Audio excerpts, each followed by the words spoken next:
It was Samora Machel, the former president of Mozambique, who said, "If one day you hear the Europeans praise me, know that I have betrayed you." In today's podcast, I want to talk about how to identify great African leaders, traits that signal true patriotism. Across Africa's long and tumultuous history, many leaders have risen promising change, but few have truly acted in the genuine interest of their people. Identifying a great African leader requires more than admiring charismatic speeches or flashy promises. True greatness is found in bold, principled actions that place the well-being of the nation's citizens above foreign interests and personal gains. Here are 5 key traits that distinguish truly transformative African leaders. 1.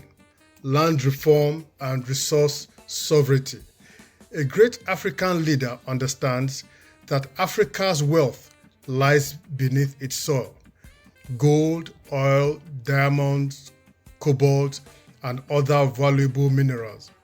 But the tragedy has often been that these raw resources are extracted and exported cheaply, only for the final processed goods to be sold back to Africa at exorbitant prices.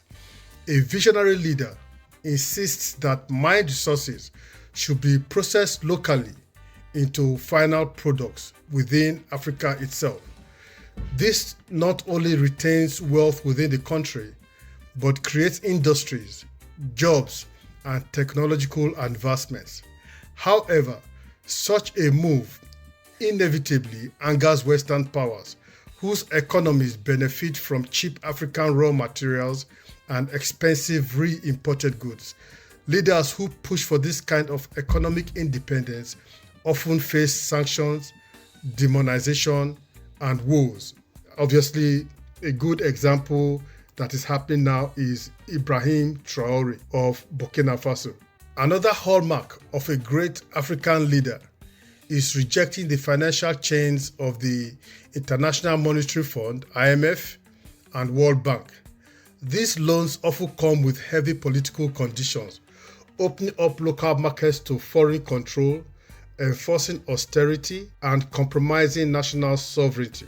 Refusing such loans means a leader seeks to build self-sustaining economies rather than mortgaging their nation's future. They recognize these tools for what they truly are, tools of modern economic colonialism. Number 3 on the list is empowering workers and not the elites. A genuine leader prioritizes the well-being of everyday citizens over government officials and political elites, increasing the salary of workers, teachers, nurses, and farmers, while cutting the bloated salaries of ministers and top bureaucrats directly increases the purchasing power of the majority. When citizens have more disposable income, they can invest, consume, and build businesses, fueling national economic growth organically. Meanwhile, a smaller, less greedy government is more efficient and less corrupt. At number 4, I have building infrastructure for national growth. Roads, schools, hospitals, railways, and power plants are the veins and arteries of a growing economy. Great leaders focus national budgets on building these critical infrastructures instead of lining private pockets or funding vanity projects. Such investments create jobs, connect markets, and empower generations to come. Infrastructure development demonstrates a leader's long-term vision beyond short-term political cycles. And the last on my list is clearing foreign debt through smart budgeting. Financial independence begins with breaking free from the heavy yoke of foreign debt. Great African leaders manage national budgets with discipline, reduce unnecessary spending, and find innovative ways to increase revenue without taxing citizens into poverty. Clearing foreign debt removes the leverage that external powers often use to influence domestic policy. It frees the nation to chart its own destiny. If you notice all these factors and traits I have just enumerated, compare them to what the current Nigerian government is doing. It shows you that the current government has not the interests of Nigerians at heart. Instead, he's beholden to a foreign power because all these traits and the policies he has put in place serve the purpose of an unseen master. Leaders who have embodied these traits are people like Ibrahim Traoré of Burkina Faso, who we are currently witnessing at the moment. Obviously, is an enemy of the West as it stands, especially France, and the late Muammar Gaddafi. So, two leaders who stand tall for exemplifying these principles are Ibrahim Traoré of Burkina Faso and Muammar Gaddafi of Libya. May his soul rest in peace.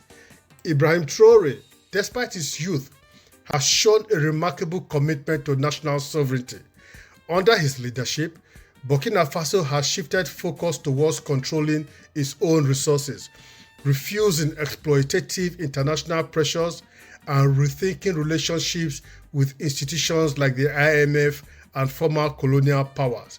He has prioritized the needs of ordinary citizens, investing in defense, education, and infrastructure to protect the country's future. The late Muammar Gaddafi, may his soul rest in peace, for all the controversy surrounding him, also worked relentlessly to make Libya self-sufficient.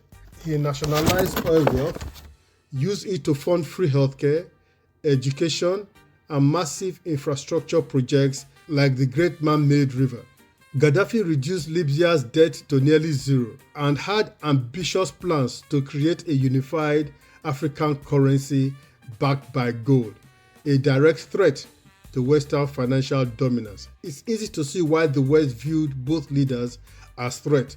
They challenged the status quo, the structures that they have built in place and that have kept African nations weak and dependent.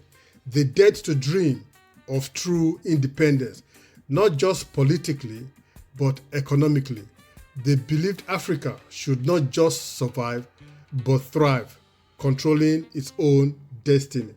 Putting in mind these 5 traits I have mentioned, can you put a comment in the comment section to say whether your president, your leader, your state governor, district governor is working in your interest or against your interest? I want to know. I just want to be curious.